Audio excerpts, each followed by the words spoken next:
اگر کوئی آپ سے پوچھے کہ اللہ کیسا ہے تو آپ کیا جواب دیں گے؟ سوچئے، اسی سوال کا جواب اللہ نے خود دیا ہے قرآن کی سورہ اخلاص میں۔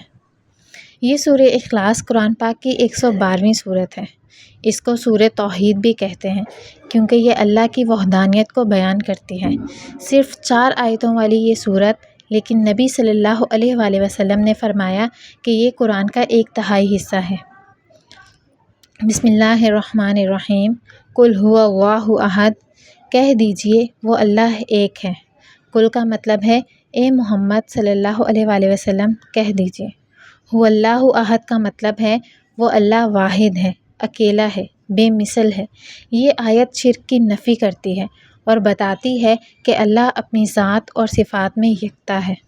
اللہ الصمد، اللہ بے نیاز ہے، سب اسی کے محتاج ہیں۔ الصمد کا مطلب ہے کہ ہر کوئی اپنی ضرورت کے لیے اللہ کی طرف رجوع کرتا ہے، لیکن اللہ کسی کا محتاج نہیں۔ ہر مشکل اور ہر ضرورت میں ہم صرف اللہ کی طرف ہی پلٹتے ہیں۔ لم یلد ولم یولد، نہ اس نے کسی کو جنا نہ وہ کسی سے جنا گیا۔ یہ آیت اس نظریے کی تصدیق کرتی ہے کہ اللہ انسانی صفات سے پاک ہے، نہ وہ کسی کا باپ ہے اور نہ ہی کوئی اس کا بیٹا۔ وہ ہمیشہ سے ہے اور ہمیشہ رہے گا۔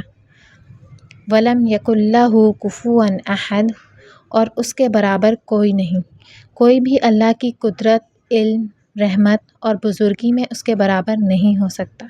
یہ آیت توحید کی مکمل وضاحت کرتی ہے۔ سورہ اخلاص ہمیں یاد دلاتی ہے کہ ہمارا عقیدہ خالص رکھیں اور عبادات صرف اللہ کے لیے کریں۔ اس کو یاد کریں، روزانہ تلاوت کریں اور اپنے بچوں کو سکھائیں۔ اگر اس ویڈیو سے آپ کے علم میں اضافہ ہوا ہو تو کمنٹ میں اللہ اکبر لکھیں۔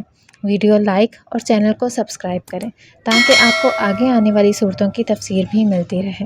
اگر آپ قرآن ترجمہ اور تفسیر کے ساتھ سیکھنا چاہتے ہیں تو ہماری فری ٹرائل کلاسز میں شامل ہوں۔ واٹس ایپ لنک ڈسکرپشن میں موجود ہے۔ جزاک اللہ۔